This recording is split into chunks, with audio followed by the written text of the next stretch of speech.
Ouais. Alors, on est bien content de vous voir. On va attendre quelques minutes avant de commencer. Donc, les gens sont en train de se connecter. Donc, n'hésitez pas si vous voulez nous faire un petit coucou, gardez la caméra ouverte ou éteinte, c'est comme vous voulez. Qu'est-ce que t'as fait, Gédéon? Parce que on a joué. Can you pass the cookies, please? Maman, Bébé. Where? What? The other ones too. Oh là là. Bonsoir. c'est mieux. Et après ça, ouais, je suis au milieu. Et Your phone, please. on like, the one that you diamonds on. Yeah, can I have my headphones, please? Ouais, ça va. Bonsoir à tous. Bonsoir à ceux qui sont en train de se connecter.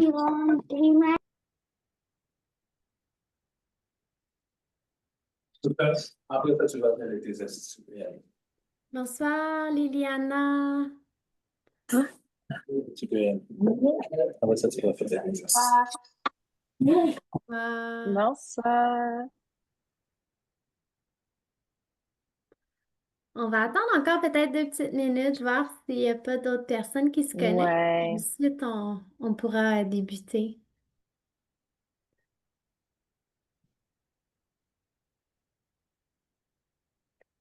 Donc, si vous voulez, vous pouvez même renommer votre nom, en fait, pour mettre, vous pourriez mettre votre prénom et le nom de votre enfant. Comme ça, on pourrait aussi vous replacer. Ce serait bien.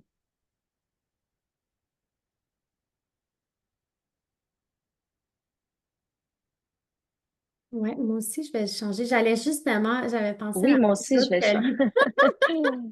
Ouais. On En va fait, se c'est dans renommer les pour le... trois petits points. Dans les trois petits points, le dernier onglet, moi, c'est en anglais, mais c'est écrit rename ou, j'imagine, renommer. Ouais, renommer. Et on a beaucoup de personnes qui se connectent, beaucoup de participants. On est rendu à une quinzaine. Donc, on est bien content. On va attendre encore quelques minutes. Il vient tout juste d'être 20h01. Bonsoir, ma série. Bonsoir, Cyril. Bonsoir.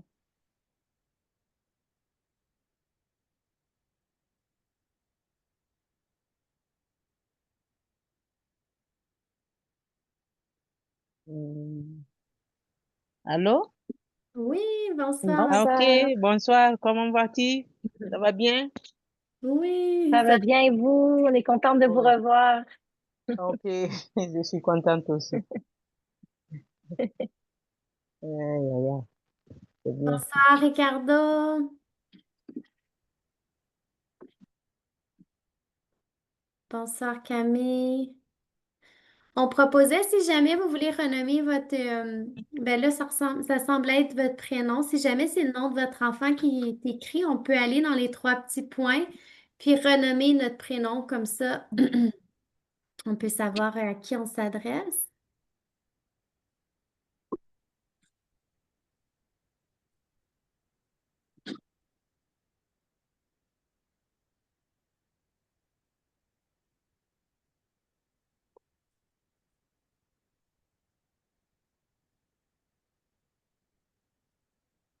Donc, je vais vous partager mon écran en attendant. On va peut-être commencer dans une petite minute. Il y a encore des personnes qui se connectent pour que vous puissiez, parfois dans les configurations, on peut choisir de mettre ça en plein écran. Ça vous permet de voir comme il faut qu'est-ce qui va être sur l'écran, sur les diapositives.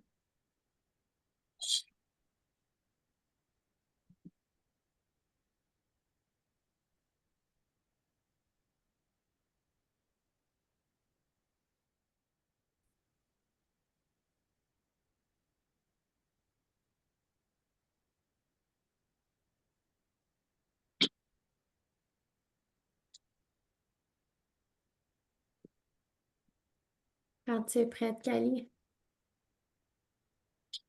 Alors, on y va. C'est parti. Donc, bonsoir tout le monde. On est très contente de vous voir ce soir. Merci à tous ceux qui sont présents et ceux qui vont nous écouter également en rediffusion. Donc, ça nous fait toujours très plaisir à Sarah et moi d'être là et d'échanger avec vous, avec la communauté.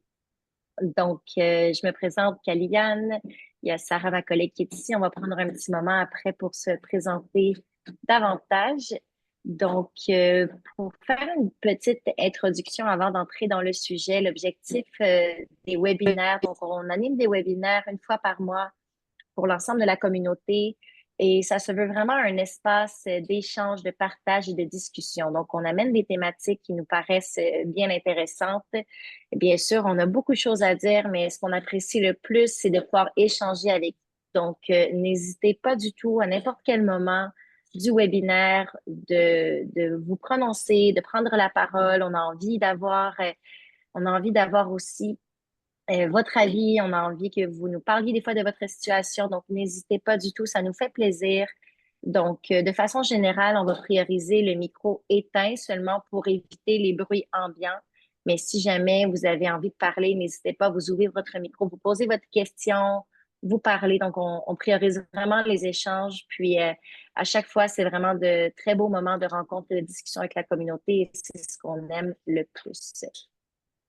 Et ce webinaire sera enregistré pour ceux qui vont nous voir en rediffusion. Donc, il va être disponible sur la plateforme de l'éducation en ligne si jamais vous voulez aussi l'écouter de nouveau ou avoir accès aux différentes ressources qu'on va partager ce soir. Donc, le sujet de ce soir, c'est un sujet qui nous intéresse particulièrement et que je pense vous intéresse également. On va parler d'équilibre numérique en famille. Donc, c'est un sujet d'actualité, bien sûr. C'est aussi un sujet qui nous préoccupe beaucoup. On est une plateforme éducative en ligne, donc on vit avec ça au quotidien. Donc, ça va être un bel échange de discussion. Donc, on va parler d'abord de ce qui se passe dans l'actualité, puis ensuite d'une façon d'arriver à un équilibre numérique pour que ce soit pertinent et adapté pour les enfants. Puis ensuite, on va vous parler d'outils concrets. Donc, on a développé chez l'éducation des outils concrets pour vous aider avec la gestion du temps d'écran à la maison. Donc, on va pouvoir en parler, vous les présenter en profondeur. Et à la fin, on aura une période d'échange et de questions. Mais comme je vous ai mentionné précédemment, n'attendez pas à la fin si vous avez des questions ou si vous avez envie d'interagir, s'il vous plaît, faites-le quand vous le sentez. On adore les échanges fluides et organiques. Bonjour, Kaliane. Bonjour. Oui, Oui, comment vous allez? ça va très bien et vous? Oui, ça va bien, merci. Je me connecte pour ma fille, Gloria. Ouais. Oui, bien sûr. Oui, je vous replace. Merci de participer à ce webinaire. Donc, merci à tous ceux qui participent. On est quand même en grand nombre. On est plus d'une vingtaine. Donc, restez avec nous jusqu'à la fin. On a des outils concrets à vous présenter et on a bien hâte d'en discuter. Alors, Sarah, je te laisse te présenter. Tu peux y aller.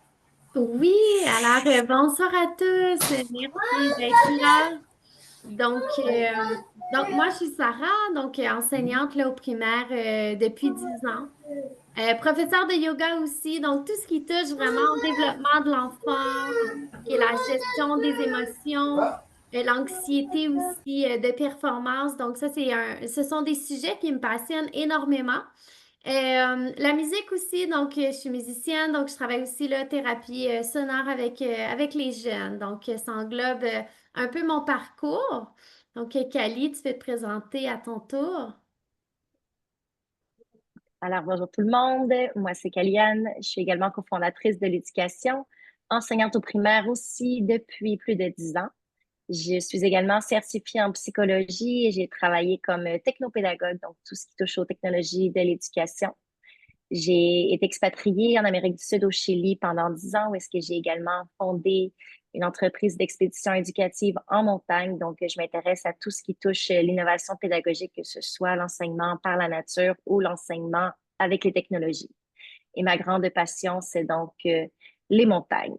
Et je pense que ce qui nous rejoint, Sarah et moi, et ce qui rend ce webinaire très intéressant, c'est qu'on est à la base, Sarah et moi, deux personnes très passionnées de nature, de plein air et de sport. Et donc, on a créé un outil éducatif pour aider les enfants en ligne. Mais pour nous, c'est très important, cette notion de l'équilibre numérique, parce que c'est quelque chose qu'on prend dans notre vie aussi au quotidien. Donc, cet équilibre entre les écrans et de sortir dehors et profiter de ce que la nature a à nous offrir. Tout à fait. Alors, effectivement, le temps d'écran, on le sait que c'est vraiment un sujet d'actualité. Puis parfois, ça peut être un défi de trouver vraiment l'équilibre, hein, la balance entre tout ça. Donc, un cadre aussi pour les enfants. Donc, il y a des aspects positifs, bien sûr, au numérique. Donc, d'abord, on a accès à une panoplie de contenus éducatifs. Du contenu ludique aussi, donc où les enfants peuvent s'amuser, éducatif et ludique. Puis ça peut créer aussi un beau sentiment d'appartenance, sentiment à une communauté, un peu qu'est-ce qu'on vit en ce moment. Donc, il y a il y a des parents, des familles où nous, on travaille vraiment avec des familles partout au Québec. Donc, je vous dirais que c'est vraiment un avantage de pouvoir faire ces soirées-là, puis de travailler justement à distance pour partager ça aux familles qui sont un peu partout. Donc, ce sentiment-là d'appartenance, il se crée aussi chez les enfants. Donc, ça vous donne aussi là, accès à plusieurs informations, puis un développement d'identité aussi, donc de socialisation, autant adultes qu'enfants. Donc, il y a quand même des aspects positifs à tout ce qui est technologie. Donc, ensuite, il y a aussi des aspects, bon, négatifs, dépendant aussi de l'utilisation. Donc, ça peut apporter aussi une fatigue visuelle. Puis, plus tard, on va vous présenter aussi des recommandations qui ont été faites par rapport au temps d'écran quotidien qui est recommandé, en fait, pour les jeunes. Donc, un sommeil qui peut être aussi perturbé, donc dépendant aussi du temps dans la journée que le temps qu'on consomme les technologies. Ça peut créer aussi au niveau de la gestion des émotions, si on pense par exemple aux jeux vidéo, qu'il y a beaucoup d'action, donc ça peut créer aussi une impatience, donc on pourra là, en reparler un petit peu plus tard. Et moi, j'ai une petite question à vous poser. Et vous, est-ce que vous voyez d'autres aspects positifs des technologies ou au contraire là, des choses peut-être un petit peu moins positives, négatives que vous voyez chez vos enfants? Donc, je vous invite là, si vous voulez échanger, à simplement ouvrir votre micro puis y aller de manière là, organique.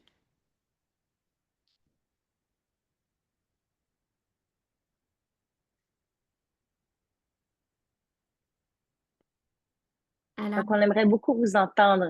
Comment ça se passe chez vous à la maison? Les technologies, positifs, négatifs, comment est-ce que vous le vivez?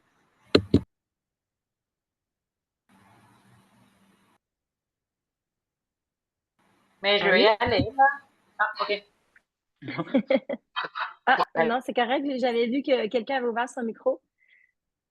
Oui, allez-y. Nuage.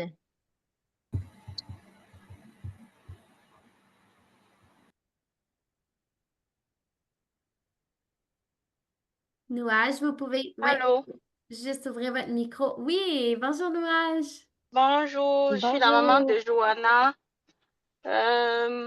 Par rapport à la question de comment ça se passe à la maison avec, je pense que c'est le temps des écrans, c'est ça? Oui.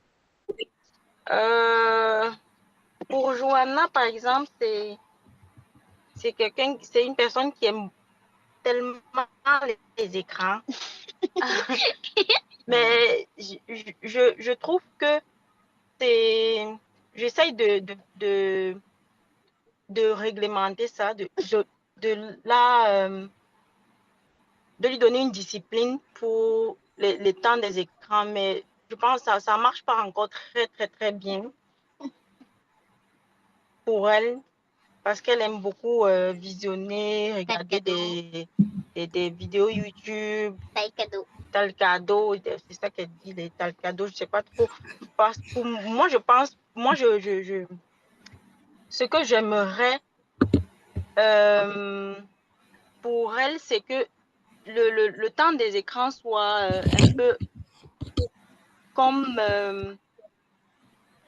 réglementé et que si elle regarde quelque chose sur un écran, elle regarde par exemple des vidéos, que ce soit des vidéos éducatives, pour moi, c'est que si elle passe peut-être 1 heure de temps devant un écran, que ce soit que ce soit quelque chose d'éducatif, par exemple, ça ne va pas me déranger. Mais du moment où c'est juste des trucs, des jeux, rien que des jeux et des jeux, je pense que ça a quand même un impact négatif non seulement sur sa Développement. vision, puis sur son développement, et également je pense que ça influence également son sommeil. Parce que quand elle regarde, quand elle regarde la télé ou les jeux vidéo, elle est capable de rester jusqu'à 2 heures éveillée. Mais quand c'est le temps d'étude, c'est moins on va pas faire plus de 40 minutes. Elle se fatigue. Donc, pour moi, il faut capitaliser ça, le temps des écrans, parce que ce soit plutôt quelque chose de bénéfique pour elle. C'est vrai qu'on va pas. C'est un enfant, elle a besoin de jouer. Les enfants ont besoin de jouer, de s'amuser, de regarder toutes sortes de trucs et des dessins animés. Mais j'aimerais ça que ce soit un peu plus réglementé. Ça aille plus dans le sens positif que négatif. Mais pour l'instant, c'est ça. C'est plus. Ben, on va vous donner des Plus de beaux temps outils. On va vous donner des beaux outils tout à l'heure, justement, pour trouver un équilibre entre ça. Merci beaucoup, Nouage, du partage, puis de parler un petit peu de comment vous vivez ça, vous, à la maison, comme quoi ça peut être un défi, puis les impacts aussi que ça peut avoir sur votre fille, au niveau du sommeil aussi. Donc, merci beaucoup de ce partage-là.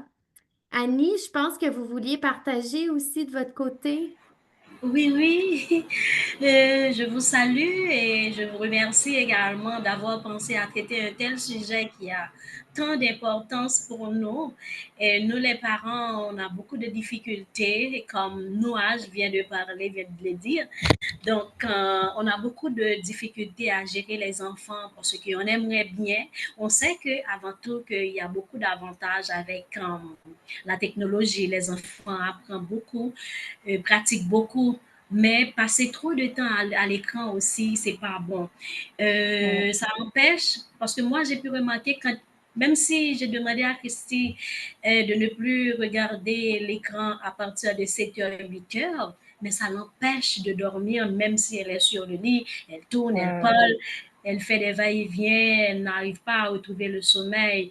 J'ai l'impression que c'est l'effet de l'écran. En outre, je sais aussi que l'écran dégage des rayons qui sont nocifs pour les yeux. Donc, tout ça, c'est un problème.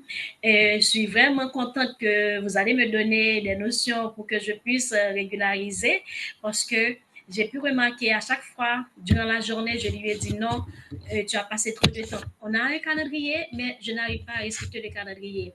Et quand je lui ai dit, donc, c'est l'heure de déposer l'écran, elle n'est pas contente. Donc, ça c'est vraiment un dilemme. Donc, merci, je vous écoute. C'est sûr, vous allez me donner vous allez me dicter des notions pour mieux gérer cette situation. Merci. Merci du partage, Annie. Bienvenue. Massiré, vous avez levé la main aussi?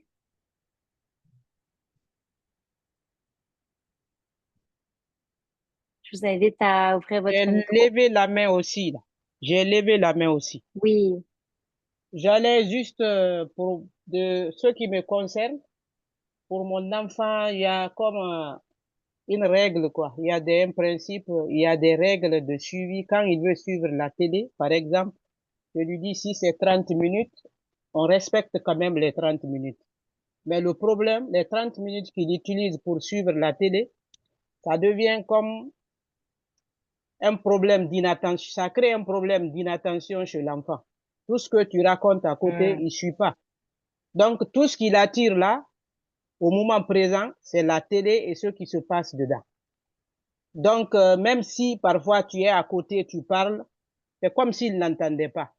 Donc, moi, je pense que de ce côté, c'est un problème là. Peut-être que la même chose se répète sur d'autres enfants. Mais moi, ce qui me concerne, c'est ça qui se passe. Le manque d'attention. Il ne me fait plus attention. Il est juste concentré à la télé, là. Bien que c'est un laps de temps qu'il passe à suivre la télé, mais je trouve ça quand même comme une problématique, en fait.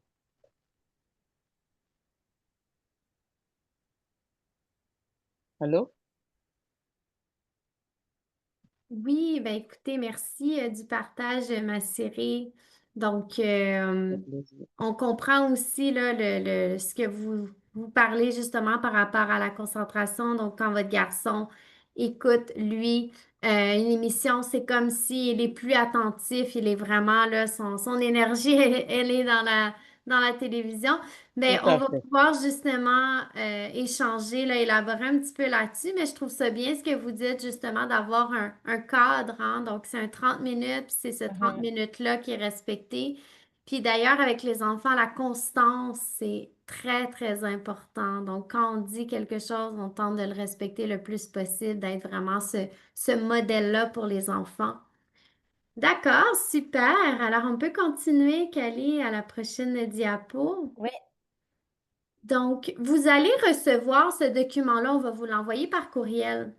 Donc, on ne va pas aller à l'intérieur de chaque documentation aujourd'hui, mais vous allez avoir des liens. Donc, le gouvernement du Québec aussi, Radio-Canada, Société canadienne de pédiatrie, donc des recommandations que vous allez pouvoir là, lire de votre côté là, à tête reposée. Sachez que ce document-là, vous allez juste avoir besoin de cliquer sur qu'est-ce qui est écrit, puis il y a un lien qui va s'ouvrir. Donc, vous allez avoir la documentation. Donc, on vous a fait ici un petit résumé des points qu'on a jugés les plus intéressants à l'intérieur même de ces documentations, où est-ce qu'on est allé s'informer parce que, bon, c'est sûr que nous, on le voit aussi au jour le jour, on a notre propre expérience, on discute beaucoup avec des familles, mais on est vraiment allé s'informer sur qu'est-ce que la science dit et qu'est-ce que les recherches disent dans l'actualité. Donc, en fait, c'est sûr que le rôle du parent dans la gestion des écrans est primordial parce que les enfants n'ont pas la capacité de s'auto-réguler. Autant qu'on enseigne aux enfants très jeunes à apprendre à être responsables et autonomes, ça reste que la gestion des écrans, c'est quelque chose, et je vais utiliser un mot qui est peut-être un peu fort, mais c'est quelque chose qui est comme addictif pour les enfants. Puis je pense que vous le voyez, c'est difficile de mettre des règles, c'est difficile de les faire respecter. Ils vont comme toujours essayer d'aller un petit peu à l'encontre de ça, de gagner une minute de plus ou deux. Puis comme disait Sarah, la constance, c'est vraiment ce qui est le plus important. Puis je dirais encore plus avec les écrans, parce que je donne un exemple général, mais si on dit, d'accord, tu as le droit à un 30 minutes d'écran, si l'enfant arrive à négocier un 2 minutes de plus, je vous promets que le 30 minutes devient un 40 minutes la semaine d'après, là. Donc, ils ouvrent la porte assez grand parce que ils finissent par en ressentir le besoin. Donc, c'est comme ce côté un peu malsain qu'on essaie de défaire. Puis, en fait, il s'agit d'éduquer les enfants par rapport aux écrans. Mais de les éduquer dans quel sens? Les éduquer, qu'est-ce qui se passe en eux-mêmes? Donc, comment toi aussi tu te sens quand tu regardes des écrans? Comment tu te sens après pour qu'eux-mêmes en viennent à être conscients des impacts autant positifs que négatifs qu'ils peuvent ressentir? Souvent, on va voir que les enfants peuvent être un peu impatients, être distraits, certains présentent des traits d'agressivité, ça perturbe le sommeil. Ben, de les amener à être conscients de ça et de faire des bons choix pour eux. Donc, que l'enfant puisse décider, ah, ben, j'ai peut-être pas envie d'être de mauvaise humeur après. Donc, au fur et à mesure qu'ils vont être conscients aussi de quels effets ça a sur eux, ils vont pouvoir se responsabiliser et ça ne devient pas non plus le parent qui est comme la police et qui donne les règles et on sort un peu de ce modèle-là. Donc, on essaie d'établir un modèle de collaboration avec les enfants. Donc, dans le premier point, on dit ici, gérer les écrans à la maison demande bienveillance, souplesse et constance. Donc, c'est dans cet esprit-là qu'on vous encourage à aborder ce sujet avec les enfants, dans un esprit de collaboration et non dans un esprit de euh, c'est comme ça, il y a les règles, il faut les respecter parce que l'enfant va vouloir aller contre. Tandis que si on y va avec la collaboration et d'amener d'une certaine façon l'enfant à vouloir respecter cette règle-là et vous en étant constant avec les règles que vous mettez, puis c'est super important, il y a beaucoup plus de chances que l'enfant se responsabilise face à la chose. C'est aussi important d'adapter les règles aux besoins, à l'âge et aux valeurs de votre famille. Donc, il n'y a pas un modèle exact. C'est sûr qu'on va parler un peu de recommandations en termes de temps qui est préconisé par jour ou par semaine, dépendamment de ce que les spécialistes disent. Mais au final, c'est votre situation familiale et c'est vous qui savez qu'est-ce que vous voulez permettre ou pas. Et de pouvoir décider ça même en famille, avec vos enfants, avec qu'est-ce qui est favorable pour vous. Et donc, d'impliquer l'enfant dans l'établissement de ces règles. Donc, comme on parlait, un esprit de collaboration. Donc, de s'asseoir avec l'enfant, puis de discuter du sujet et de pouvoir discuter de la mise en place des règles, incluant les outils qu'on vous présentera plus tard, mais même avant ça, d'amener cette discussion, d'amener cet échange. Et en fait, les enfants vont probablement vous surprendre et en auront beaucoup à dire même d'eux-mêmes. Et les enfants aiment être dans un cadre structuré, non pas rigide, mais structuré parce que ça leur montre, ça les rassure en fait, ce type de cadre. Sarah, tu voulais ajouter quelque chose? Oui, ben, je voulais rebondir un peu sur ce que tu as dit par rapport à impliquer l'enfant. Donc, quand on pose des questions justement à l'enfant, toi, qu'est-ce que tu en penses? Pourquoi tu penses que maman ou papa a mis cette règle-là? Pourquoi un 30 minutes maximum? Mais ça pousse vraiment à de belles réflexions, de beaux échanges. Ça vous rapproche aussi, ça crée un lien de confiance parce que l'enfant voit pas ça comme, oh mon Dieu, c'est juste maman ou papa qui choisit, mais vraiment plus une co-création ensemble pour trouver un juste milieu. Donc, on le voit quand on fait aussi les rencontres préparatoires avec les enfants. Donc, nous, on explique toujours, ben, papa ou maman a beau faire l'achat du programme pour toi, moi, j'ai beau te montrer la plateforme, mais toi, tu as une part de responsabilité. Puis, je vous dirais surtout avec les plus vieux, moi, j'ai travaillé beaucoup en quatrième, cinquième, sixième. On veut aussi leur lancer la base, cette part de responsabilité, elle leur revient en les accompagnant, bien sûr, mais ils sont souvent très autonomes, puis ils comprennent quand on prend le temps vraiment de leur expliquer le pourquoi ils sont en mesure là, de respecter beaucoup mieux les règles. Puis c'est ce qu'on voit, nous, quand on enseigne en classe. On a besoin quand même d'un cadre très structuré pour une belle gestion de classe. Puis au début de l'année, là, le premier mois, Cali, le mois de septembre, c'est beaucoup de règles, c'est beaucoup d'encadrement. Puis là, c'est là que les enfants testent les limites parce qu'ils vont les tester. Exact. Puis c'est normal et c'est sain de les tester. D'où l'importance de la constance, mais dans la bienveillance et que l'enfant se sente compris et entendu, dans le sens que si pour l'enfant, c'est important tel jeu vidéo, telle émission, peu importe, ben d'accord, j'entends que ça, c'est un besoin pour toi, que tu aimes ça, ben, on va trouver un moment dans la semaine où est-ce que tu vas pouvoir faire cette activité que tu aimes, donc dans un cadre encadré et structuré, non pas tout le temps, tous les jours, à n'importe quel moment. Donc, d'où cet esprit de collaboration. Et donc, de donner l'exemple. Donc, c'est sûr que les parents sont des modèles. C'est sûr que nos propres habitudes influencent l'enfant. Puis parfois, c'est cette partie-là qui est la plus difficile. Et pour nous tous, donc, de nous-mêmes être conscients, c'est quoi notre relation avec le numérique? Donc, essayer de prioriser des moments en famille où est-ce qu'il n'y a pas de téléphone, pas d'ordinateur, pas de télévision. On ne dit pas tout le temps, mais au moins parfois. Puis d'en amener à prendre conscience. Hey, en ce moment, on est dans un moment où tu es en train de faire un repas en famille ou telle activité, puis il n'y a pas d'écran. Donc, de prendre conscience que ces moments-là peuvent exister. Donc, tout est toujours dans la conversation, puis de le nommer à l'enfant, mais ça lui fait prendre conscience de ces impacts-là. Donc, d'essayer le plus possible d'être conscient de ses habitudes numériques en tant que parent. On ne dit pas de jamais utiliser le téléphone non plus devant les enfants, mais peut-être d'essayer de le limiter ou même de le verbaliser à l'enfant. Et de dire, ah, ben, en ce moment, j'utilise mon téléphone pour faire telle chose et après, je le mets de côté pour que même eux prennent conscience de à quoi ça sert, qu'il y a des moments pour le faire, qu'il y a des moments qu'on ne les utilise plus. Donc, encore tout dans cet esprit de collaboration.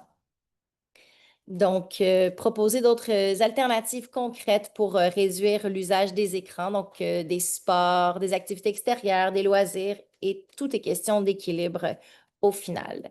Puis après, il y a des petits trucs, on pourra en reparler plus tard là, en termes d'outils, mais des petits trucs simples pour les enfants, par exemple. Bon, des fois, les téléphones, ils peuvent vous mettre comme des limites d'écran. Puis, des fois, si les enfants, ils sont sur le téléphone, ils sont sur votre téléphone, puis il y a la limite d'écran qui apparaît. Ah, ben, des fois, ça peut lui créer une frustration. Mais si ça vous arrive quand c'est vous qui avez le téléphone, moi, j'ai déjà fait cet exemple avec un enfant. J'étais sur mon téléphone, puis il y a comme un message qui apparaît, ah, vous avez utilisé trop de temps d'écran aujourd'hui, puis c'était pas vrai, là, c'était comme fait pour que l'enfant puisse le voir.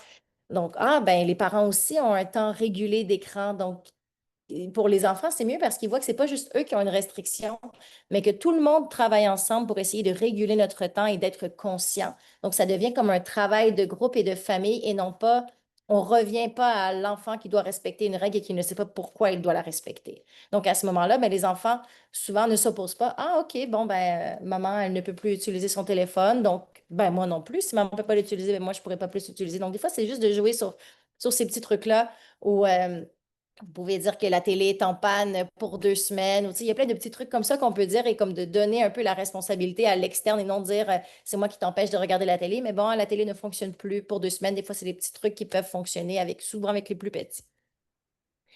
Puis si on parle maintenant d'équilibre numérique, donc on a parlé de petits trucs, de comment mettre en place cette collaboration en famille, mais là, on va aller concrètement en termes de chiffres. Donc, gestion du temps, équilibre, on parle de 2 aspects. C'est gestion du contenu et gestion du temps.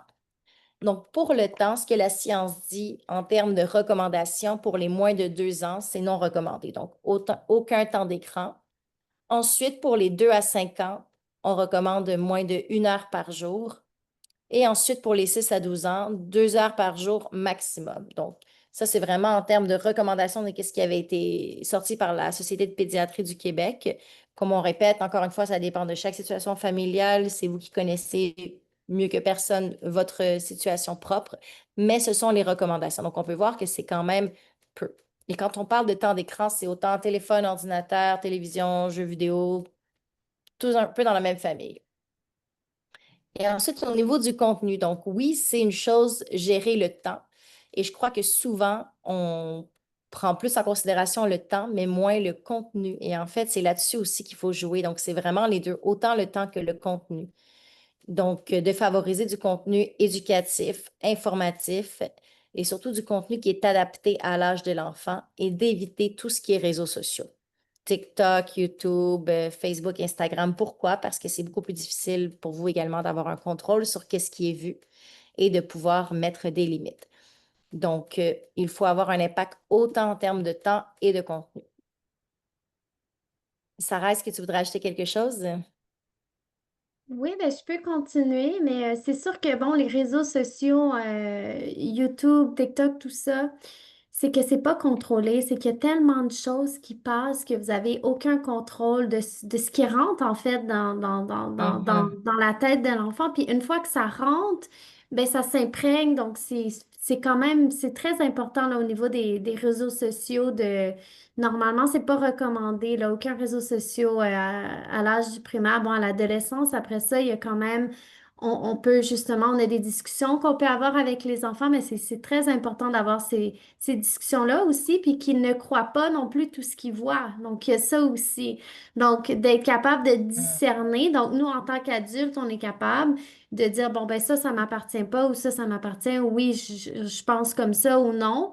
Mais les enfants, ils ont de la difficulté. Donc, souvent, on le dit, hein, les enfants, ce sont des éponges et c'est vrai que ce sont des éponges. Donc, souvent, ils prennent un contenu, ils vont aller le répéter de comment eux, selon leur perception. Donc, ça, là, les réseaux sociaux, c'est quand même à prendre en considération. On avait eu une discussion dans un autre cadre de webinaire et il y avait une maman qui s'était prononcée. Elle avait dit, en fait, moi, ce que je fais, c'est que je regarde les contenus des réseaux sociaux. Je pense que son enfant devait avoir 10, 12 ans, préado. Elle dit, je consomme ces contenus avec mon enfant. Donc, l'éducation vient avec ça. Donc, ils regardaient ensemble des vidéos, ils scrollaient littéralement ensemble, mais l'enfant était accompagné. Donc, il y avait aussi comme l'interprétation du parent, puis le parent pouvait lui demander, est-ce que tu penses que c'est un contenu qui est adapté à ton âge ou non? Est-ce que tu le regarderais seul, sans moi? Donc, pas tout type de contenu, on s'entend, mais ils regardaient comme le contenu des réseaux sociaux ensemble au lieu de laisser à l'enfant, vas-y, regarde le contenu. Mais si l'enfant avait envie d'aller regarder des vidéos sur TikTok ou avait envie d'aller regarder des vidéos sur YouTube, d'accord, on va aller les regarder ensemble, puis on va aller juste juger ensemble si c'est du contenu qui est adapté ou pas, puis on va en discuter. Puis il y avait une belle relation qui s'était développée à travers tout ça. Puis bon, quand l'enfant a grandi, Elle mentionnait par exemple qu'elle n'avait pas le temps là, d'écouter les nouvelles, puis qu'elle demandait à son enfant, ah ben envoie-moi les nouvelles, puis là son enfant comme lui transférait puis lui envoyait des nouvelles, donc elle savait qu'il allait aller s'informer sur des sujets d'actualité, puis lui était content comme de pouvoir partager une publication à sa mère, donc c'est d'établir au final ce lien de confiance et cette collaboration et de pouvoir le voir ensemble, puis l'enfant, plus qu'il est éduqué, plus qu'il est informé, plus qu'il a été impliqué dans ce processus de gestion du temps et des contenus d'écran, mieux il va être outillé. Donc, de l'amener à lui-même être responsable pour faire ses choix par la suite lorsqu'il sera plus grand. Donc, on revient à ce qu'on disait, soyons les modèles. Donc, c'est important de prendre conscience de ses propres habitudes. Donc, avant de passer à la présentation d'outils, donc dans le fond, on va vous présenter 2 guides qu'on va vous fournir par la suite que vous pouvez mettre en place avec vos enfants. On aimerait vous entendre à savoir comment vous vous sentez ou comment vous le vivez, cette situation, je ne veux pas dire ce conflit, mais plutôt comme cette situation parfois avec les parents avec les enfants de devoir mettre les limites, d'essayer d'être un modèle, mais en même temps, on fait attention à nos habitudes numériques, mais peut-être que nous aussi, on n'est peut-être pas en accord avec la façon dont on consomme. Donc, comment est-ce que vous le vivez à la maison, cette relation de partage avec les enfants? Puis j'ajouterais un petit quelque chose aussi, qu'est-ce qui fonctionne à la maison. Donc là, on parle aussi peut-être qu'est-ce qui fonctionne moins bien, mais il y a probablement des pratiques que vous avez mis en place puis qui fonctionnent bien.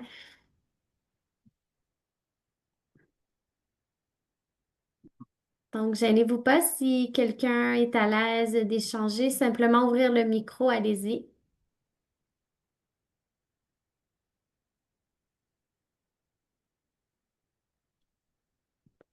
Ça parle moins que dans une classe. C'est correct. Peut-être à la fin, si vous avez envie de vous manifester, il y aura Moi, d'autres occasions. j'aimerais rajouter quelque chose Oui, là. oui, Bon, comme allez-y. je le disais au début, moi, j'ai mon propre plan pour mon garçon. Je sais qu'avec les enfants, c'est pas facile, mais nous avons comme un programme. Si, parfois même, comme vous venez de le dire, je ne dirais pas que je fais la même chose que cette dame, mais peut-être que je cherche à me rapprocher de sa technique-là avec son garçon. Donc, moi, il y a des choses, je ne dis pas TikTok ou d'autres réseaux parce qu'il n'a que 10 ans, mais parfois, quand on va sur YouTube, il y a le foot qu'il regarde, donc le soccer, même le soccer, parfois, nous le regardons ensemble. C'est-à-dire que je l'amène à s'intéresser aux choses qui lui apportent quelque chose de bien. Pas seulement au contenu, même les dessins animés, je les contrôle. Parce que les dessins animés aussi, il y en a qui sont certes pas bons pour un enfant de son âge. Donc, moi, je regarde. S'il est seul, je viens, je regarde, je lui demande qu'est-ce que tu regardes. Je regarde tel, je ne suis pas convaincu. Je vais moi-même, je regarde c'est quoi l'image qui sort à la télé. Comme ça, là, je me rassure que ce qu'il regarde est bon pour lui. Donc, de temps en temps, je fais comme ça. Si c'est pour la révision, parce que je suis quand même ça, je l'aide toujours à travers vous. Je me planifie, quoi. Je fais un programme. Si aujourd'hui nous devons faire 15 minutes de lecture, on fait 15 minutes de lecture. Ça l'évite d'aller s'asseoir à la télé. Si il faut faire, par exemple, même le football, parfois dans la maison, on se passe le ballon. Ça, c'est juste pour lui permettre de ne pas penser trop à aller s'asseoir, regarder la télé. Parce que les enfants, comme vous le dites, c'est pas facile. Parfois, l'enfant est toujours tenté à aller s'asseoir devant l'écran. Moi, je le vis chez moi ici. Peut-être que d'autres personnes vivent la même chose.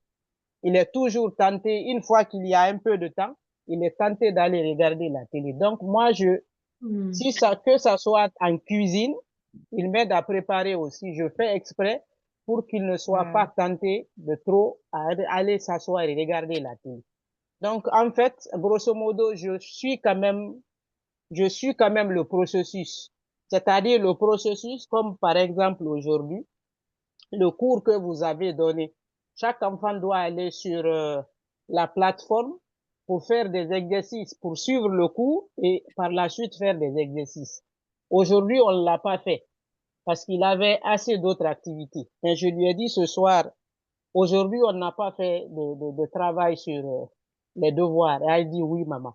Donc, demain, on va le faire. Je dis, demain, c'est toi-même qui vas me rappeler quand tu reviens du camp de jour, moi du travail, on va s'asseoir, prendre 15 minutes. Donc, c'est des techniques comme ça, là. Je sais que c'est pas facile de gérer les enfants, mais si on se planifie de la sorte, avec le temps, je crois que tout pourra se rétablir, quoi. Tout pourra se passer comme on le souhaite, bien que cela ne soit pas facile. Donc, moi, c'est des petites astuces que j'utilise. Je crée une situation, c'est-à-dire on joue ensemble, on prépare ensemble, on va se promener, et si on a 30 minutes, qu'on respecte les 30 minutes là. Et à tel, comme l'école aussi le recommande, parfois on nous dit les enfants doivent aller se coucher à 19h30. Chez moi, honnêtement, c'est respecté. Quand c'est l'école, quand il y a l'école, à 19h30, l'enfant est au lit. On fait tout jusqu'à 19h30. À 19h30, il est au lit. Par peut-être la situation, dans certaines situations, s'il y a des contraintes, on est parti au soccer, on revient tard, il pourra parfois se retrouver à 20h au lit. Donc, ce sont des astuces comme ça. Je ne dirais pas que c'est complet, mais ce sont des petites choses que je mets en place pour l'aider et m'aider aussi.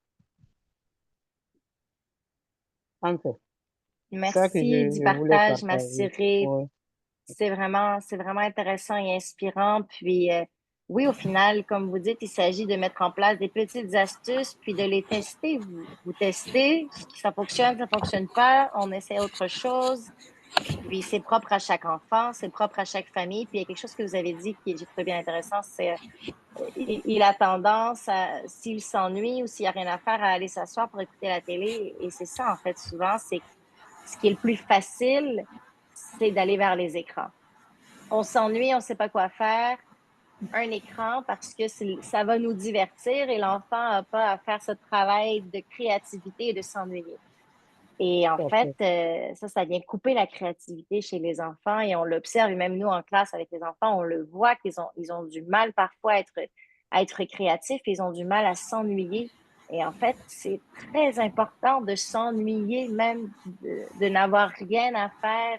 Il n'y a rien de mieux qu'un enfant qui s'ennuie et qui n'a rien à faire, on vous le jure. C'est comme ça qu'au final, sa créativité prend forme. Il va finir par trouver quelque chose à faire. Il va jouer avec n'importe quoi que ce soit. Comme on le faisait, nous, au final, quand on était plus jeunes et de se faire divertir par l'extérieur, c'est jamais aussi formateur que de se divertir par l'intérieur et que ça vienne donc vraiment de l'enfant. Donc, laissez vos enfants s'ennuyer. Ils vont râler 2 minutes, mais au final, ils vont finir par trouver quelque chose pour se désennuyer. Ils vont pas accepter de s'ennuyer si longtemps, je le crois. Donc, oui, tout à fait.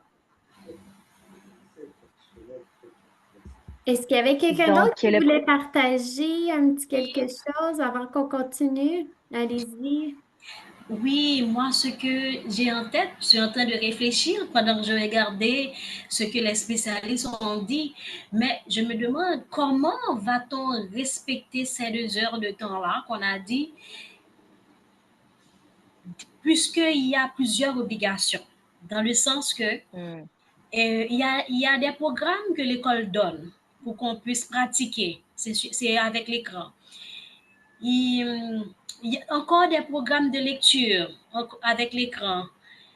Les cours qu'on suit, c'est l'écran encore. Parce que des fois, l'enfant passe beaucoup de temps à l'écran, certes, mais c'est pas pour regarder seulement les dessins animés, mais c'est pour travailler. Comment va-t-on gérer tout ça? Parce que, à mon avis, pendant que je vous écoute là, j'ai pu constater que ma fille a passé beaucoup plus de temps à l'écran, mais c'est pas pour regarder les dessins animés, c'est pour travailler.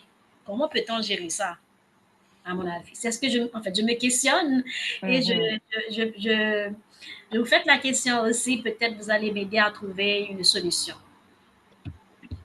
Mais si je peux échanger, rebondir là-dessus, c'est sûr qu'un horaire organisé, ça peut permettre justement une meilleure gestion. Puis les enfants, quand il y a des travaux à faire à l'école, ben, il y a une partie qui peut être faite sur l'écran peut-être.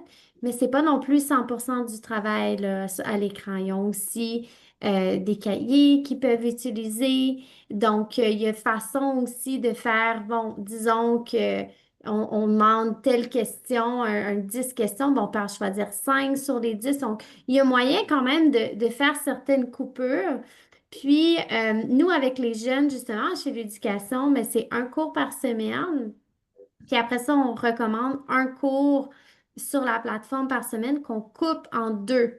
Donc, l'enfant va faire la moitié du cours une journée, l'autre moitié du cours une autre journée. Donc, on veut garder la motivation aussi des enfants, mais on veut aussi justement que ce soit pas, par exemple, 1h30 sans arrêt. Donc, on veut vraiment que l'enfant y ait à son propre rythme.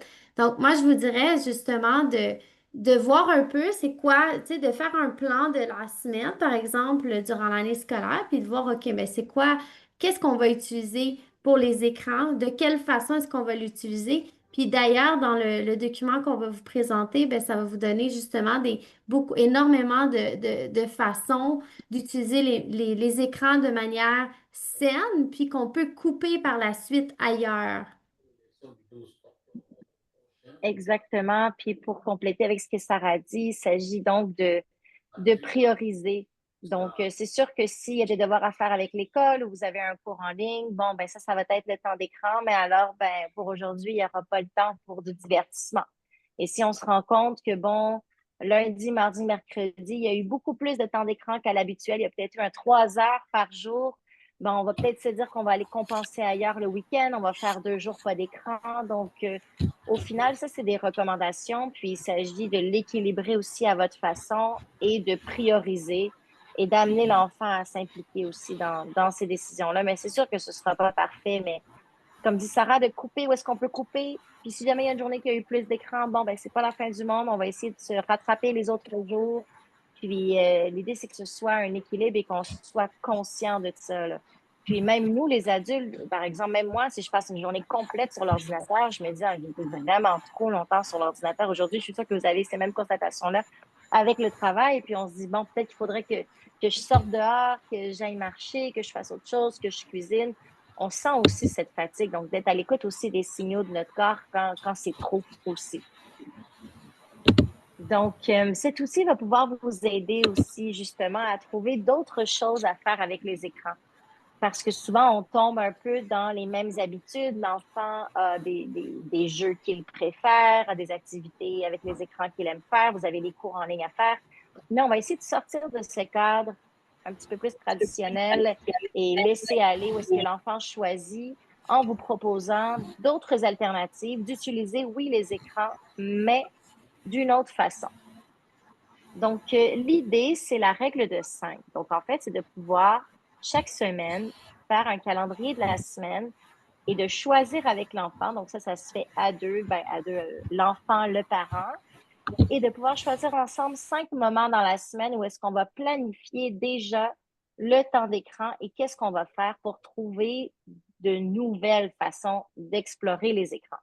Parce qu'il y a aussi tout un autre aspect qu'on n'a pas parlé, mais en fait, c'est l'éducation des outils numériques. Donc, on parle beaucoup de contenu utilisé, mais en fait, il y a beaucoup d'éducation à faire en termes de numérique. Par exemple, écrire à l'ordinateur, savoir manier une souris, faire des recherches. Donc, tout ça, en fait, c'est des choses qui sont super importantes et qui sont un peu mis de côté. On prend pour acquis que les enfants connaissent les écrans, mais en fait, souvent, les enfants, ils connaissent juste comment fonctionnent les petits jeux, ils savent par touch, mais après, on les met devant un ordinateur et la plupart ne savent pas comment rédiger un texte à l'ordinateur, ont du mal à comprendre le principe des boîtes de courriel, des recherches sur Internet. Donc, tout ça, en fait, c'est des éléments qui sont super importants plus tard dans le marché du travail et qu'on peut éduquer les jeunes, très jeunes, à l'utiliser, que ce soit tapé à l'écran.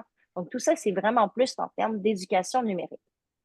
Donc, on choisit 5 moments durant la semaine sur 5 thématiques qu'on va vous présenter. Dans le document, vous allez avoir des petites étiquettes. Donc, vous collez les étiquettes dans les journées que vous avez choisies. Donc, là, ça, c'est un exemple ici. Puis ensuite, à droite, on va écrire ce dont il s'agit. Donc, on va vous montrer ici des petits exemples. Donc, le guide, lorsque vous allez recevoir ce document PDF, vous pouvez cliquer ici sur Guide gratuit, puis ça va vous ouvrir directement l'onglet.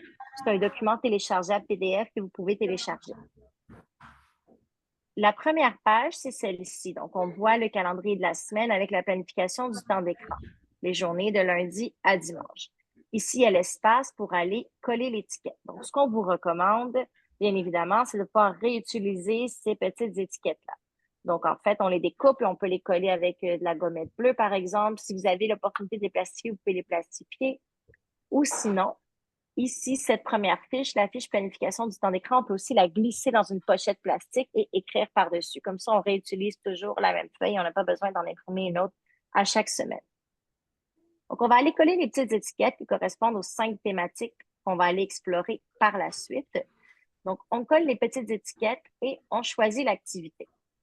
Donc, dans la deuxième page du guide, vous allez voir les règles du fonctionnement.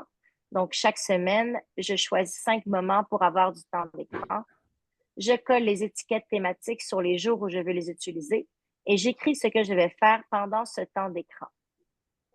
Donc, ça responsabilise l'enfant et surtout, ça l'amène à réfléchir et explorer de nouvelles choses. Donc, l'idée, là, c'est vraiment de pouvoir essayer des choses différentes pour tester avec l'enfant s'il aime ça, s'il n'aime pas ça, en apprendre d'autres, mais surtout pouvoir vous impliquer dans des activités familiales aussi avec l'enfant. Donc, on va aller explorer c'est quoi ces 5 catégories-là en profondeur. Tout à fait. Alors, en premier, on va avoir la catégorie art, culture et sciences. Donc, en fait, on peut, par exemple, proposer à l'enfant, OK, on va aller faire une sortie culturelle en famille et là, on veut aller trouver l'information sur Internet. Donc, montrer à l'enfant. Si on s'en va, je ne sais pas, dans un musée où on s'en va voir un spectacle, mais de quelle façon est-ce qu'on peut trouver l'information? Donc, les aider vraiment à organiser une sortie. Donc, ça peut être aussi la visite virtuelle de musée qu'on peut regarder sur Internet. Donc, on veut que ce soit vraiment du contenu éducatif. Ça peut être un dessin numérique. Donc, il existe plusieurs, justement, applications comme Autodraw, Sketches, Canva Kids, Canva pour enfants. Donc, vous allez pouvoir, là, aller faire des petites recherches. Il y a des balados aussi ou des capsules culturelles qu'on peut offrir aux enfants, dont sur Radio-Canada Jeunesse aussi. Je sais que jeudi, on reçoit d'ailleurs là, un artiste, Tristan Demert. Donc, c'est un BDS. Il va offrir des cours de dessin aux enfants. Tristan fait justement des capsules vidéo pour les enfants éducatives où il s'en va vraiment travailler leur créativité. Ensuite, ça peut être justement des vidéos qu'on va trouver ensemble sur un thème relié aux arts, à la culture. Donc, ça peut être justement YouTube Kids, Lumni. Donc, il existe vraiment une variété d'applications. Ça peut être une création musicale aussi avec Chrome Music Lab. Ça peut être des jeux de coloriage aussi qui se font en ligne. Donc, ça, c'est au niveau là, plus art, culture et sciences. Ensuite, au niveau activité familiale, quand on planifie un voyage, donc on utilise, faut souvent utiliser un GPS pour savoir où on s'en va ou une carte. Donc là, on peut faire justement, on peut intégrer les deux. On peut intégrer la vraie carte comme on utilisait auparavant, mais on peut aussi intégrer le GPS. Regarde, pourquoi est-ce qu'on monte 3 chemins? Ah, regarde, il y a des temps pour s'y rendre qui sont différents. Quel chemin est-ce qu'on va aller prendre? Pourquoi est-ce qu'on prendrait plus ce chemin-là? Donc, ça permet à l'enfant de se poser des questions, de réfléchir, puis d'aller justement trouver des informations, puis ces informations-là qu'il n'apprendra probablement pas dans une classe, d'accord? Donc, ça lui permet vraiment d'élaborer un peu plus sa créativité et sa curiosité. Ça peut être aussi des quiz en ligne. Donc, les enfants, souvent en classe, ils vont faire des cahots, des bloquettes. Ça peut être une escape game en famille. Créer un film ou une bande dessinée. On peut s'enregistrer, on peut faire du montage vidéo. Cuisiner une recette ensemble. Donc, on peut s'enregistrer en train de faire la recette, l'envoyer à un membre de notre famille pour qu'il essaie. Donc, par exemple, s'il y a un membre de la famille qui habite dans un autre pays, ben à ce moment-là, on sait que c'est plus difficile de connecter avec lui en personne. Donc, on peut enregistrer, lui envoyer, jouer à un jeu aussi vidéo en famille. Puis ça, c'est un point justement qui peut être super agréable pour l'enfant parce que, bon, souvent, ils ont des restrictions au niveau des jeux vidéo, mais ah, là, maman ou papa va jouer un 10 minutes avec toi. Je vais essayer je vais entrer dans ton monde. Donc, on entre dans le monde de l'enfant, on comprend un peu bon, c'est quoi ça, ce jeu-là vidéo qu'il joue? Pourquoi il aime ça? On est capable vraiment d'avoir une meilleure perspective du pourquoi est-ce que l'enfant il aime ça, ce jeu vidéo-là, puis d'essayer d'être en mesure de le comprendre. Et justement, ben là, si on remarque que le jeu vidéo est peut-être moins adapté, ben à ce moment-là, on peut aussi mettre un peu plus de limites. Souvent, les enfants, ce qu'ils aiment des jeux vidéo, ça va être le lien de connexion avec leur ami. Ils vont parler avec leur ami en case d'écoute. Donc, ils vont parler aussi peut-être avec des personnes d'ailleurs. Donc, c'est vraiment ça. C'est comme l'esprit communauté souvent qui vont aimer aussi. Donc, d'être capable d'entrer un peu dans leur monde, d'essayer de les comprendre. Donc, ça peut être aussi une activité familiale.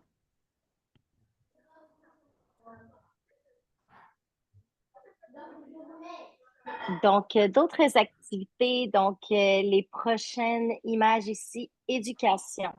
Donc, de trouver des activités éducatives. Donc, bien sûr, il y a certaines plateformes éducatives interactives. Il y en existe plusieurs qu'on connaît et qui sont bien pertinentes. Bon, à part l'éducation, il y a Allègre, Griffory, Madame Mo, Télé-Québec en classe, Mozoom. Donc, il y en existe plusieurs.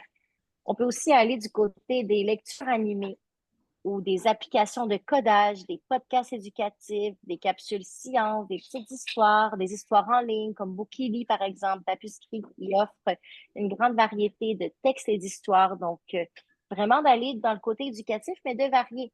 On essaye des choses différentes à chaque semaine pour que l'enfant puisse découvrir de nouvelles choses. Ensuite, au niveau actualité. Donc, c'est sûr que le numérique, c'est une très grande source d'informations, d'actualité. Donc, d'abord pour nous les adultes, mais aussi pour les enfants. Donc, de les amener très jeunes à connaître ce monde. Donc, qu'est-ce qui se passe dans le monde? Il existe des sites, il existe des vidéos qui sont vraiment super pour les enfants, comme Un jour, une actu, Monde des ados. Il y a des vidéos jeunesse. Donc, même sur Radio-Canada. Donc, ça peut être aussi de rechercher des informations sur Internet sur un sujet d'actualité. Si l'enfant a entendu parler de quelque chose à l'école, s'ils en ont parlé ou s'ils en ont entendu parler d'amis ou autres, d'aller faire une petite recherche sur Internet et même de montrer à l'enfant comment on fait une recherche sur un sujet d'actualité puis comment on fait pour trouver des informations qui sont valides et pertinentes. Et ça peut être ensuite même de créer un mini-article sur le sujet d'actualité si ça a intéressé l'enfant. Donc, à ce moment-là, ben, on peut écrire dans un outil d'édition de texte comme Word, par exemple, Google Doc. Donc, d'initier les enfants à l'écriture en ligne. Et sinon, ça peut être également de suivre un événement mondial. Par exemple, les Jeux olympiques, ça a été une très belle occasion de pouvoir suivre quelque chose qui se passe dans le monde à travers le numérique, à travers Internet. Donc, d'être à l'affût de qu'est-ce qui se passe. Et finalement, donc, la dernière catégorie, c'est le divertissement. Donc, le divertissement, oui, l'enfant a ses émissions, les films qu'il aime ou certains jeux vidéo, mais encore une fois, c'est d'essayer de sortir de ce qu'il connaît. Donc, de pouvoir explorer de nouveaux jeux vidéo qui sont coopératifs comme Minecraft Éducation, regarder des séries ou des vidéos qui sont plus ludiques, faire du karaoké, de l'improvisation en ligne, des podcasts de fiction et autres. Donc, un autre outil, cette fois-ci, non pas pour le choix du contenu. Donc, dans le premier, on se concentrait vraiment sur le contenu et oui, sur le temps, parce qu'on régulait avec la règle de 5 moments. Celui-ci, cet outil, c'est vraiment pour réguler le temps d'écran sur du long terme. Donc, c'est pour établir un objectif avec les enfants. On l'a fait sous la thématique du soccer, qui est une thématique qui rejoint beaucoup d'enfants. Donc, par contre, celui-là, je vais devoir l'ouvrir. Je vais l'ouvrir pour vous montrer. Je vais vous partager mon écran d'une autre façon.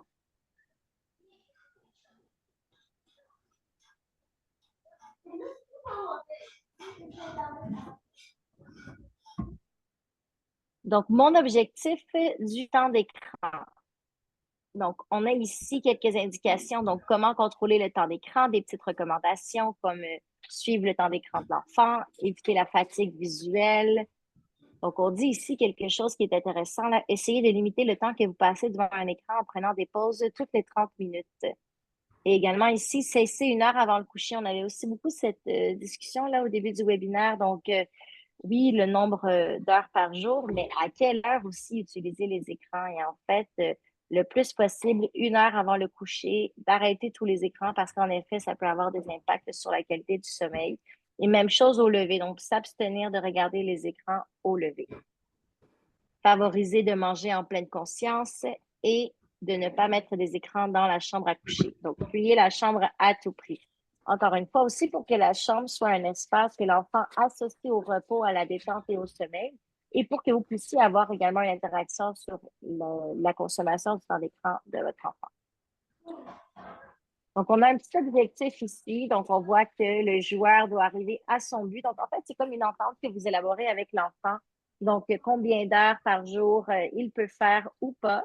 Puis, une fois qu'il s'est fixé un objectif, lorsque vous arrivez à l'objectif, c'est là qu'il peut y avoir une récompense. Donc, à chaque jour, colorie le ballon selon le temps d'écran que tu as eu. Et ton objectif ce mois-ci est. Donc, on peut noter un objectif pour le mois. Donc, on voit ici que c'est marqué janvier. Donc, en fait, il y a des fiches qui sont là pour tous les mois de l'année pour vous aider à voir la progression aussi. Pour voir peut-être qu'en janvier, il y a eu beaucoup de temps d'écran, puis après, on va calculer qu'en février, il y en a eu moins. Si notre objectif, c'était de diminuer, ben, on peut vraiment comme garder le compte de qu'est-ce qui a été fait. Et pour chaque mois, on vous met ici des activités planifiées. Donc, vous prenez un temps avec votre enfant pour prévoir de nouvelles activités pour remplacer le temps d'écran ce mois-ci. Donc, ce qui est intéressant avec cet outil, c'est qu'on n'est pas dans la réprimande ni dans la restriction. Au contraire, on se met un objectif. Par exemple, bon, mon objectif ce mois-ci, c'est 18. Et l'objectif, c'est d'atteindre cet objectif et non pas de le dépasser. Donc, ce n'est pas de le limiter, mais de le réguler. Donc, on voit ici qu'un ballon rouge, là, plus de 2 heures. Donc, c'est sûr que ça va avancer plus rapidement. Donc, vous pouvez l'utiliser après à votre guise selon ce que vous allez vouloir pour votre famille.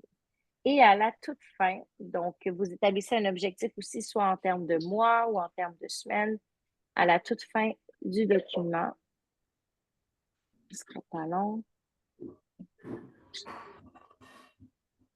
Donc, vous avez la récompense. Donc, lorsque j'aurai réussi mes objectifs jusqu'à compter un but, je pourrai obtenir, et là, on peut marquer ici qu'est-ce que ça peut être. Puis, ça peut être ici, par exemple, sur plusieurs mois. Donc, si vous, après, vous pouvez le faire comme vous voulez, colorer les ballons chaque fois que ton objectif mensuel est atteint. Merci, Kali. Je voulais ajouter un petit quelque chose par rapport à ça. Si pour vous, un objectif d'1 mois, c'est trop long pour votre enfant, vous connaissez le mieux votre enfant, allez-y avec un objectif à chaque semaine hebdomadaire, tout simplement. Ça va être beaucoup plus motivant pour lui. Si vous voyez là, que votre enfant, vous savez qu'un mois, c'est beaucoup trop loin dans sa pensée, on y va avec un objectif sur 1 semaine. Donc, on raccourcit ou sur 2 semaines. Donc, sentez-vous à l'aise là, de jouer avec ça aussi.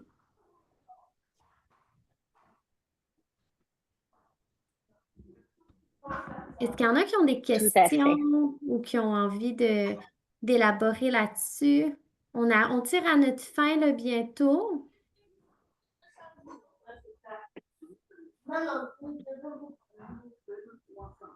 Parfait.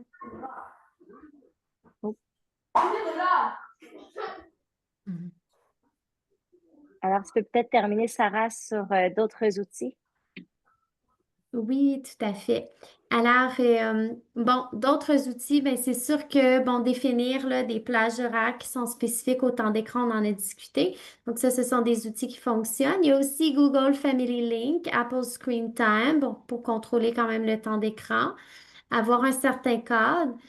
Bon, de restreindre là, l'accès à certains contenus, on en a parlé si c'est sans surveillance au niveau des réseaux sociaux. Puis l'utilisation aussi de numérique dans les pièces communes, c'est super intéressant. Donc, parce que ça permet justement les échanges au lieu que l'enfant soit seul dans sa chambre. Donc, ça permet une certaine supervision. Puis avoir des jeux aussi lors des transitions. Par exemple, si on attend pour un rendez-vous, au lieu d'avoir les technologies, bien, à ce moment-là, on peut prévoir des petits jeux justement dans la voiture, avoir un sac. Puis, ça peut être un jeu d'Uno, ça peut être quelque chose de simple, mais au moins que l'enfant n'a pas tendance justement à dire « Ah, je m'ennuie, je vais prendre tout de suite le cellulaire. » Donc, d'avoir ces petits jeux-là sous les mains, c'est toujours un beau cadeau pour les enfants. Pourquoi c'est que moi non?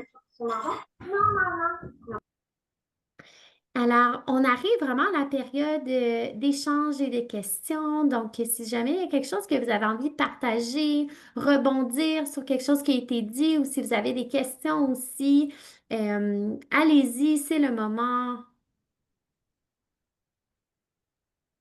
Oui, c'est Oui. Massiré là. Je n'ai pas de questions. Je vous dis juste merci pour tout ce que vous faites pour nos enfants. C'est grandement apprécié. Je dois vous quitter là, malheureusement. Merci Je beaucoup, dois ma quitter. chérie. Merci de votre Ok. temps. Merci d'avoir Merci participé. beaucoup. Merci à vous. Merci. Bonne Merci, soirée. Massiré.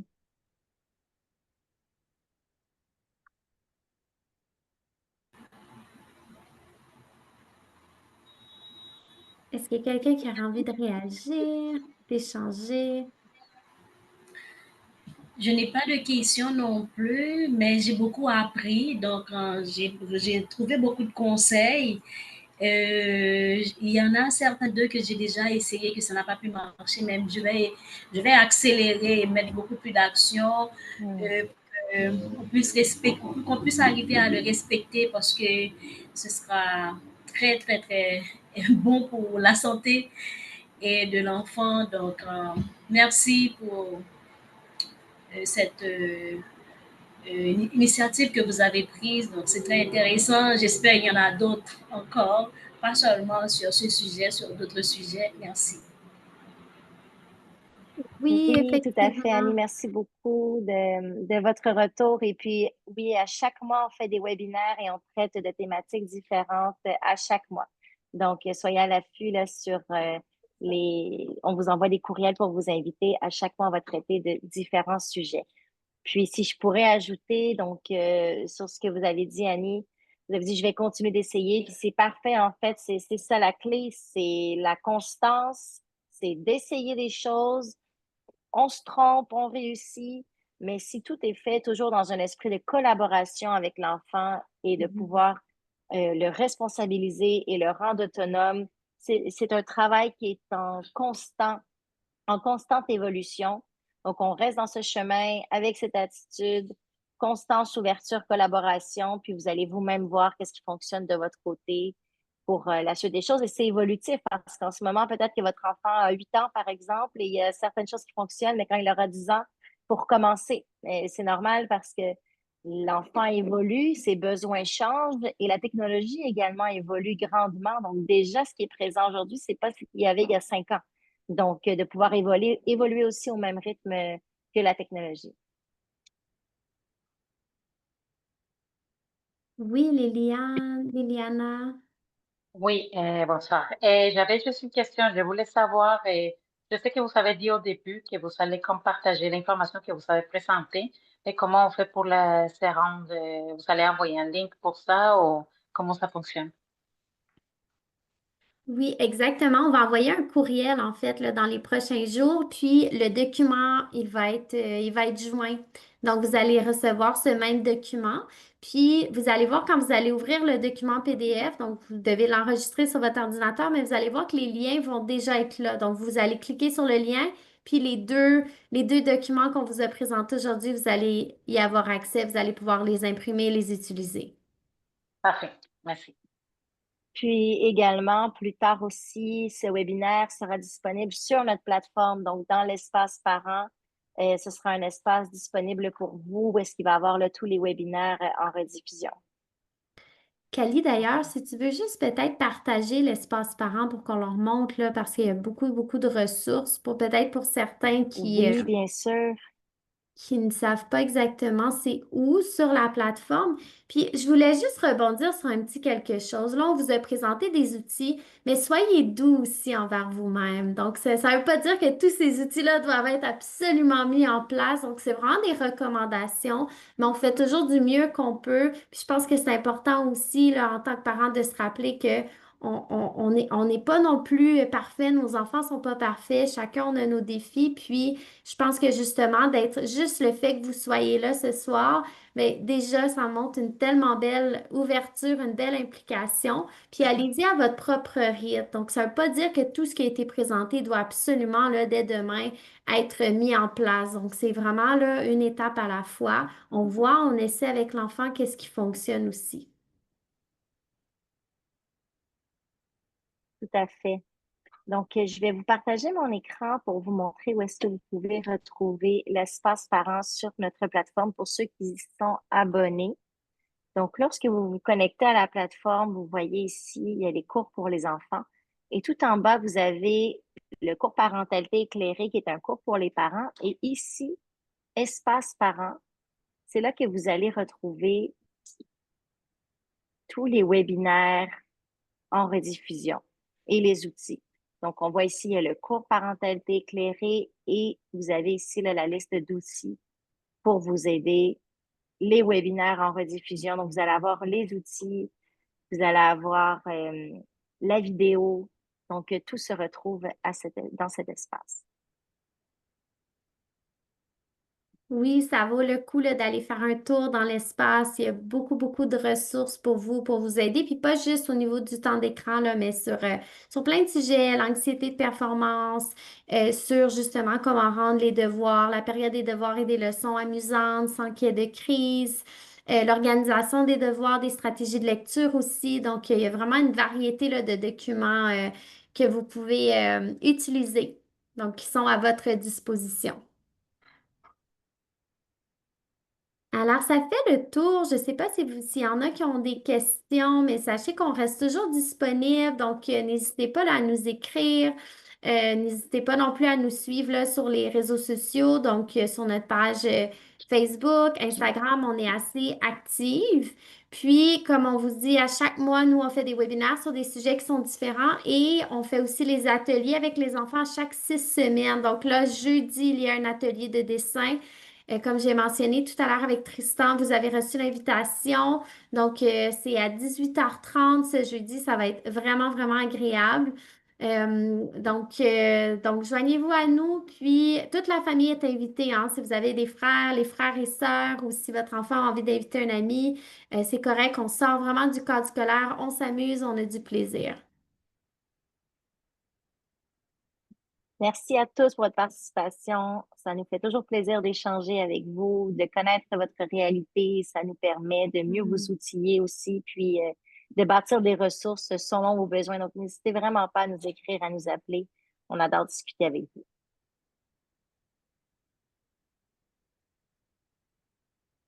Alors, je vous souhaite une belle soirée. Merci. Une belle semaine. Profitez de l'été. Merci.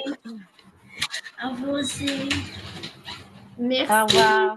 Bonne soirée. Au revoir. Bonne soirée. Au revoir. Bonne soirée.